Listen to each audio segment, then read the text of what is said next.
হ্যাঁ, নমস্কার বন্ধুরা, অর্চনার সংসারের সবাইকে স্বাগত জানাই। একটা ব্লগ ভিডিও নিয়ে পরিবারের সবাই খাওয়া দাওয়া সেরে ফেলেছি, কেননা 9টা 57 চন্দ্রগ্রহণ লাগবে, তো ওই জন্য গ্রহণের আগে খেতে হয়। সাবেকার কথা, সেই কথাটা মেনে চলছি এখনো পর্যন্ত। আর এইসব যারা সব বসে আছি, এখন বাড়ির ছেলেরা কেউ ঘরে আসেনি। বাড়ির ছেলেরা ঘরে আসলে চন্দ্রগ্রহণ দেখবো সবাই মিলে একসাথে। তারপরে একটা আকর্ষণীয় বিষয় আছে, সেইটা দেখতে থাকো বন্ধুরা। পুরো ব্লগটা দেখলে বুঝতে পারবেন যে বাড়ির পুরুষ মানুষ বা বাচ্চা বাচ্চা ছেলেদের আজকে তাদের নিয়ে আমরা কি একটা প্ল্যান করে রেখেছি, এবারে সেটা দেখতে থাকো। পুরুষ মানুষরা এখনো বাড়িতে আসেনি, কাজের সন্ধানে যে যার বাইরে থাকে। ওই জন্য এন্টারটেন বাংলায় শনি দেবতার সিরিয়াল দেখছি। বাচ্চাগুলো গন্ডগোল করছে।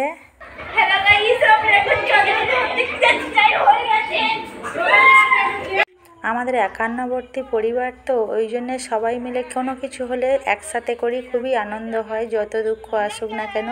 আর এতগুলো বাচ্চা বাড়ির মধ্যে, ওরা শুধু চন্দ্রগ্রহণ দেখবে বলে পাগল হয়ে গেছে, খালি বলছে দেখাও দেখাও। তাই এই এখনও গ্রহণ লাগেনি, এবারে গ্রহণ লাগবে। এবার বাড়ির পুরুষ মানুষরা সব একজন একজন করে বাড়িতে ফিরছে। এবার ওদের নিয়ে একটা প্ল্যান করেছি, আমরাও সেই প্ল্যানে সামিল হব। এই সব আমাদের ঘাট, সানের ঘাটের কাছে সব একে একে জড়ো হচ্ছে। আমি পুরো ব্লগটা দেখাবো বন্ধুরা, কি আজকের আমরা করব, দেখতে থাকো। এই আমার ছোট মেয়ে একটা গামছা নিয়ে ঘুরছে।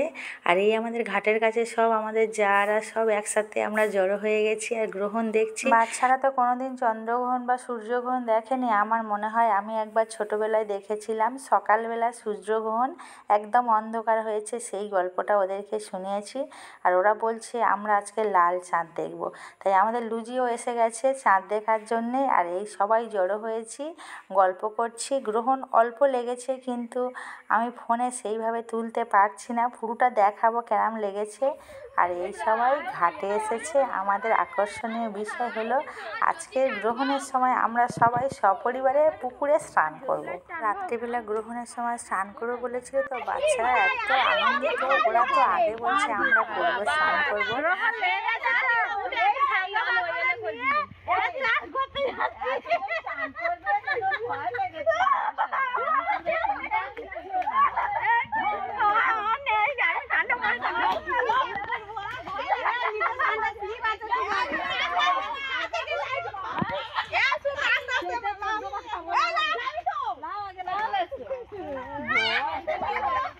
আমার এই একান্নবর্তী পরিবারটা কেমন লাগলো, আর সবাই মিলে আমি এইভাবে সবার সাথে আনন্দ করি। আর এই ছোট ছোট মুহূর্তগুলো আমার খুবই ভালো লাগে, তাই স্মরণীয় করে রাখার জন্য সবাইকেও আনন্দ দিই।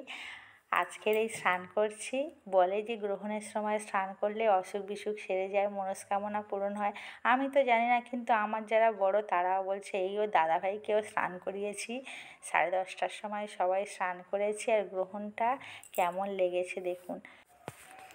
আমি আমার বয়োজ্যেষ্ঠদের কাছ থেকে শুনেছি চন্দ্রগ্রহণ সূর্যগ্রহণের কথা, গল্প।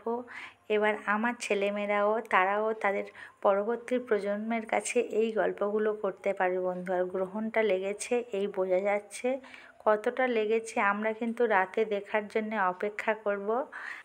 11টা 27 আমার বাড়ির বাচ্চাদেরও দেখাবো পুরো লাল চাঁদ। ওরা তো খুবই কৌতূহলী দেখার জন্যে। বললাম এখন সবাই জেগে থাক। গ্রহণ লাগবে বলে আগে আমরা খেয়ে নিয়েছিলাম, আর গ্রহণ লাগবে স্নান করেছি। আমার শাশুড়ি, দিদি শাশুড়ি বলতো যে গ্রহণের সময় খেতে নেই, আর গ্রহণের সময় স্নান করলে যে মনের ইচ্ছাটা থাকে, সেটা পুকুরে বা নদীতে, বা যাদের পুকুর নদী নেই, ঘরের মধ্যে বাথরুমে স্নান করলে তার মনের আশা পূরণ হয়। সেই কারণে এই আমাদের পুকুরে এখনই স্নান করলাম। আর এই গ্রহণ দেখছি বন্ধুরা। আমার এই ছোট্ট ব্লগটা কেমন হয়েছে, গ্রহণের এই ব্লগটা ভালো লাগলে কমেন্টে জানিও। আর আজকের এই পর্যন্ত, নমস্কার। আর আজকের রাতটা দেখুন বন্ধুরা কত সুন্দর।